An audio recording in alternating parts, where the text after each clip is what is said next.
Workers of the world, unite! You have nothing to lose but your... What? Comrade Mao, is that you?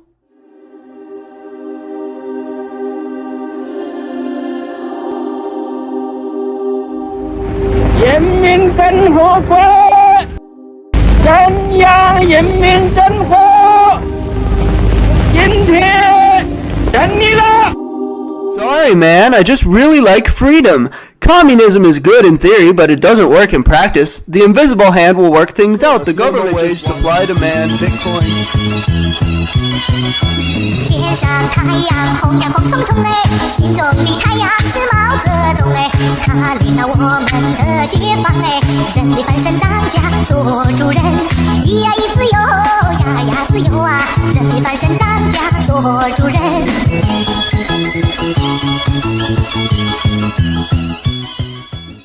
Somewhere between 700 billion and $1.3 billion. And you can't just print free money. People have to work, pool themselves.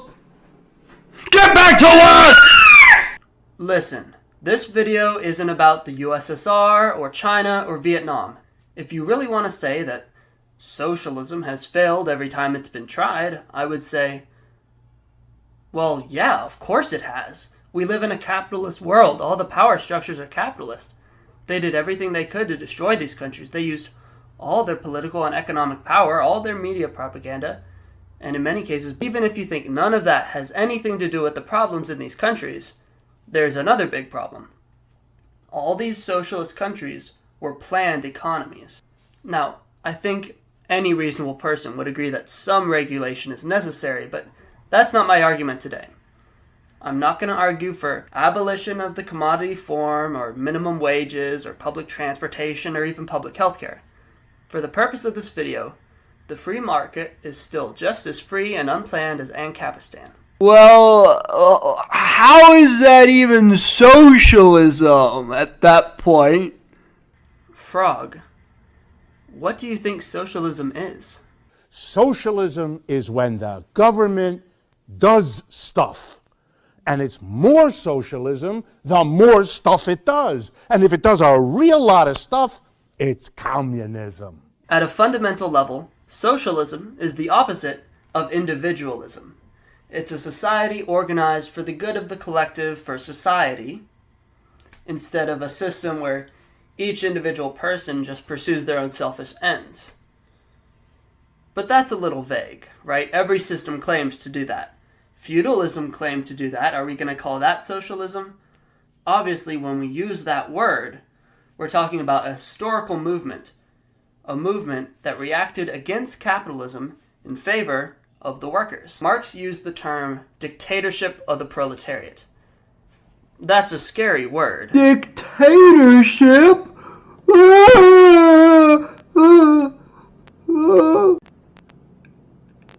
We hear that and imagine a cruel, bloodthirsty tyrant lording it over his dark empire. But that's not what Marx meant. If the entire working class, the entire proletariat, is dictating, that's not a tyranny, that's a democracy. Real dictatorship is capitalism. And I'm not talking about the transhumanist billionaire Moloch-worshipping elites who control society. I mean simply that, on the everyday level, business owners are like monarchs. Ultimately, they decide who gets hired, who gets fired, what the working conditions are, and most importantly, how much money people make. Socialism, in its simplest form, is just taking the owners out of the equation. Instead of one man controlling wages and paying himself, the workers collectively own the means of production. Socialism is really just taking democracy and applying it to the workplace. But wait, maybe you don't like democracy. Maybe you're a monarchist or something. But even if you don't like democracy in the government, I think I can convince you that democracy in the workplace is a good idea. Who is more suited to run a restaurant? Someone who works in a kitchen or a businessman? All of society has trained us to think that the businessman should run the restaurant. is that really true? Businessmen know how to do certain jobs for the restaurant, right? They know how to make deals and oversee advertisers, I guess. They're good at managing finances. Okay. But why should that person be in charge of the whole restaurant? Owners are usually businessmen. That's how they were able to start the business. But starting it doesn't necessarily mean you're the best person to run it. You should run the business side for sure. And you could argue that's the most important side. But maybe you shouldn't run the whole thing. Maybe decisions about managers and kitchen rules and where tables are and how orders are taken should be made by the people who actually run the restaurant and clean the tables and deal with real customers every day. Now, capitalism kind of imitates this, right? The owners appoint managers, and those managers usually have some experience in the kitchen, but they still get orders from above. Listen, I've worked in a restaurant, I know how this goes. Plans and protocols that don't really make sense come down from the higher echelons, and everyone just kind of goes along with it. Wouldn't it be so much smoother if the people in the kitchen could elect their managers? It seems crazy to imagine, but imagine if we actually talked about these policies instead of just ignoring them. Candidate Ted wants to increase outside seating. Here's why. Candidate K wants to add another bathroom. It's kind of silly, but it would actually get people thinking and get real input on these problems from workers with boots on the ground. At my old job, the owner had this friend, this real silly old man who would come in and joke around in the store. And one day, the owner decides to make his friend the new manager. I liked him all right, but he just wasn't manager material. He was too old, he couldn't keep up with things, he was lazy too. He would always send us to do all the work while he just sat back and drank Coke. The owner didn't see all this, but the boys who actually worked on the warehouse floor, we saw firsthand that we needed a different manager. Okay, but owners are smart people. They have to be. They started a business from the ground up. Business majors have to actually study hard and graduate. They're so much smarter than a bunch of high school kids working for minimum wage. Okay, there's something to that. You do generally have to be smart to start a business. But the people working in restaurants and warehouses, they aren't dumb. Lots of them are working their way through high school or college. Maybe they'll even become business majors later. And not every smart person wants to run a business. Some want to be artists or freelance writers, and they're working the restaurant for some extra cash.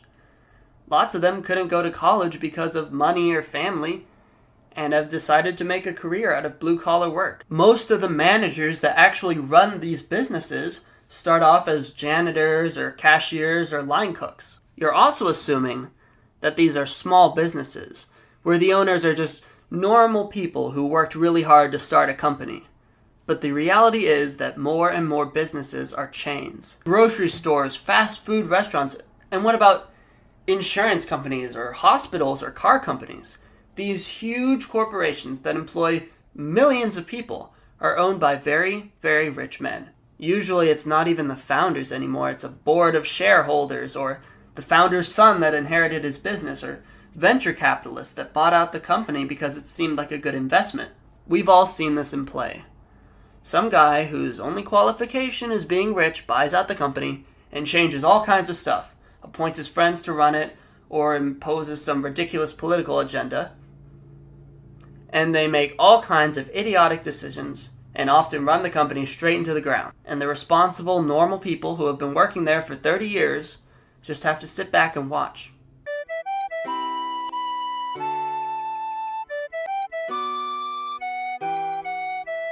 Right, but even if workers own the means of production, companies are still driven by profit.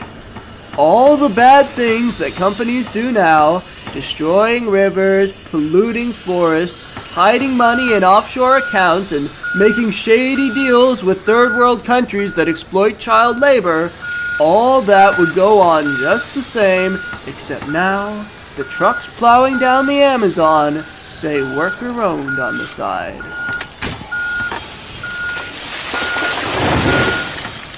Well, that's kinda true. The profit motive will always be flawed.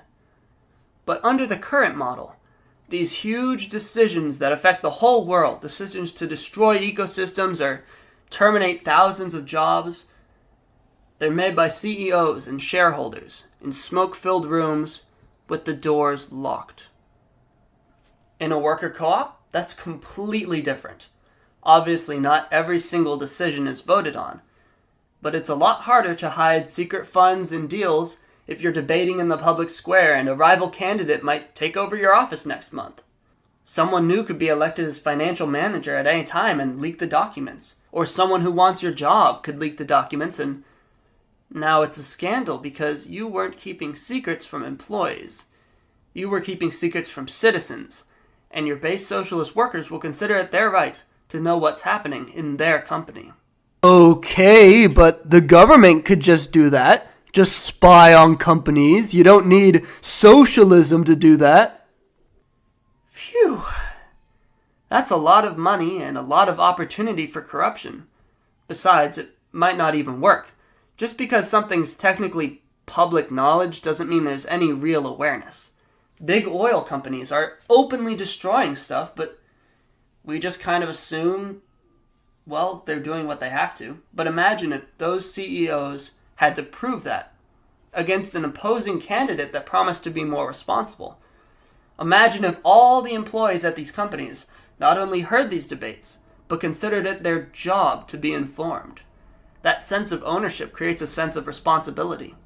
Now an evil CEO isn't just an evil CEO. He's an elected man who betrayed his voters, and they'll hold him accountable. Even if most workers won't care, there will be enough good people in your company that when a candidate says, yeah, let's raise pollution, word gets around, and these men can't hide in the shadows anymore. They will have to explain themselves. These companies will literally hold themselves accountable. How cool is that?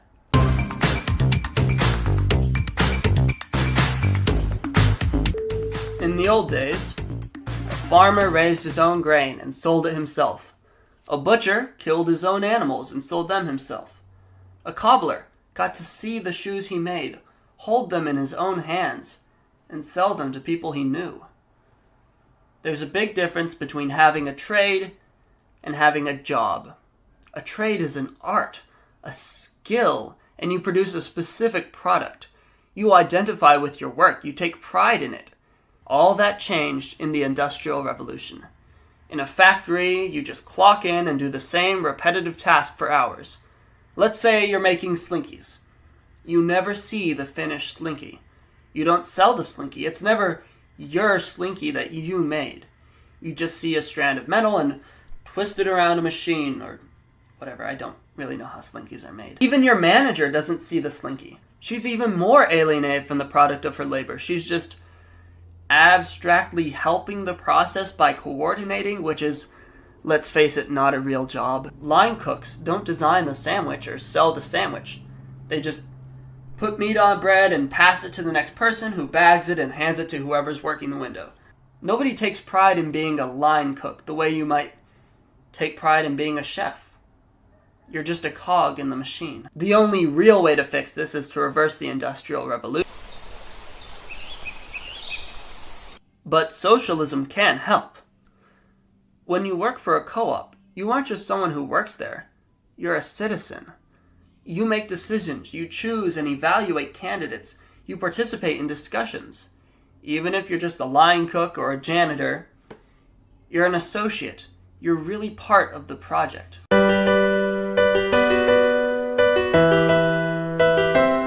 With this comes a sense of loyalty. You feel ownership and identification with your work, so you won't just up and drop it. That, plus better pay and lower odds of being fired, managers that go around firing people for stupid reasons will get voted out, means that jobs will be way more stable. And that's good for everyone. Less job shuffling means everyone's wages go up because there's less replaceability, right? You don't have that reserve workforce waiting to take your spot at any time. Plus, switching jobs is the worst.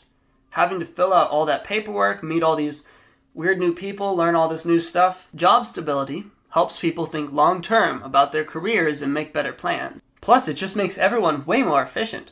When you stay at your job for years and years and years, you develop an expertise and specialization that you don't get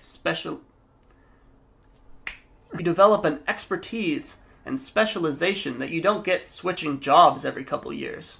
Wait! I found a quote that will change your mind!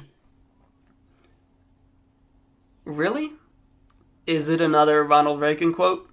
A man will sweat and toil to fantastic degrees to better his lot. He will not, however, sweat and toil to fantastic degrees to improve his neighbor's lot. I agree. So that proves... Wait, what? I agree. But I'm not sure why you brought it up, because it's actually one of the best arguments for socialism. What?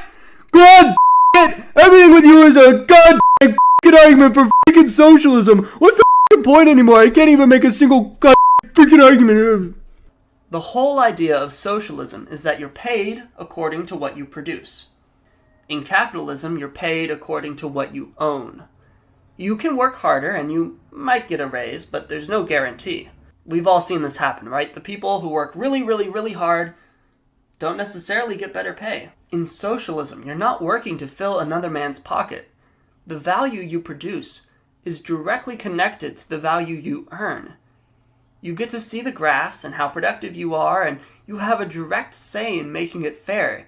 It's not just totally out of your control mysterious. The leaders choosing your wages have to explain what system they will use to determine pay. And the people who actually do the work can critique it and make suggestions and add information, because it's their project too.